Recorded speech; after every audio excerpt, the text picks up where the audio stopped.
On a recent 5-hour flight, I was wholly without Wi-Fi.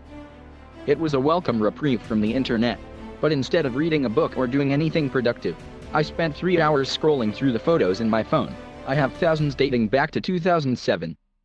My friend, who sat beside me, had tens of thousands of photos on hers dating back even further.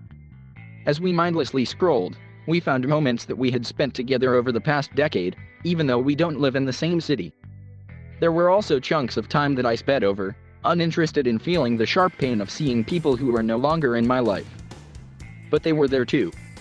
In the endless scroll, I found a cluster of photos of my mother feeding animals at a wild animal park in Texas. My mother died in the fall of 2019, but in these photos she was smiling and full of life. Which isn't to say she wasn't already sick, it was just her decline hadn't yet become severe.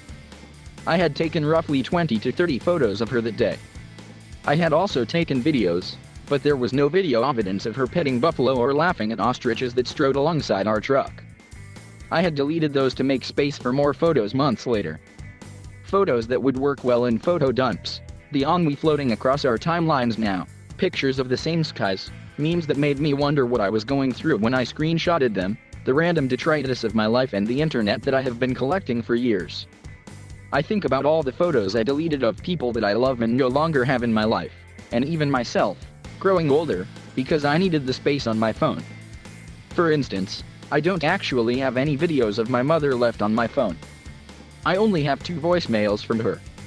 One is 23 seconds and the other is only 4 seconds long, a simple "call me please" vibe. When my father took over her cell phone after she died, he never changed her outgoing voice message. Sometimes I call him hoping he won't pick up so I can hear her. When she used to send me selfies of a new haircut, she didn't realize she was sending me live photos. After she died, I went through our text messages and downloaded every photo she had ever sent me of herself. I took her cell phone and texted myself all the other selfies she had taken.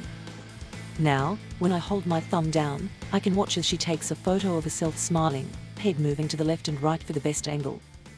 It's the only evidence of her aliveness that I have. Over the last few years, all the technology that catalogues our lives has learned to feed those moments back to us. iPhones send unprompted new memories and collate photos at the end of each year to play back to us. Facebook bombards us with memories, and everywhere you turn, you have the potential to be reminded of things you wish you could forget. For millennia we've had to rely on human memory alone. Slowly, we began to augment it with writing, with art, and, not even 2 centuries ago, with photography.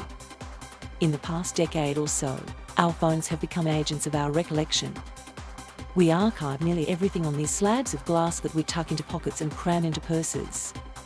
They've become little mausoleums for the things we've held on to, consciously or not. And recently they've begun to poke at us with algorithmically selected reminders of our past. Sometimes these are joyful. At best, they can evoke a sad and welcome melancholy. At worst, they can resurrect the pain and regret we have tried to forget. One of the last photos my mother took was actually a selfie of the 2 of us. Her head was shaved, she had oxygen tubes coming out of her nose, and I was asleep next to her.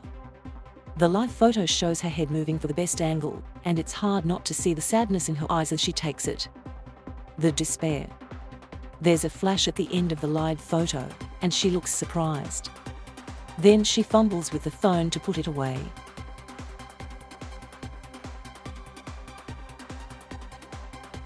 Thank you for watching. Please subscribe